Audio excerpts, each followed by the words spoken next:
বৌদি কেসটা দাও।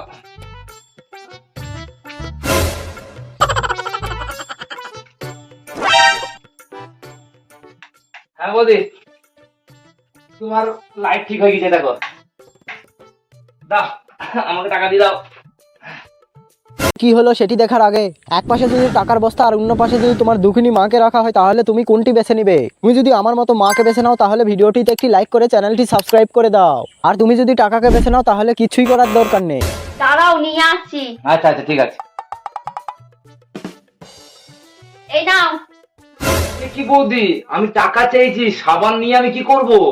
তোর টাকার দরকার নেই, তোর সাবানের দরকার, কারণ তোর আলু দুটো খুব কালো। হ্যাঁ, এরপরে যখন আসবি না, আলু দুটো ভালো করে ধুয়ে আসবি।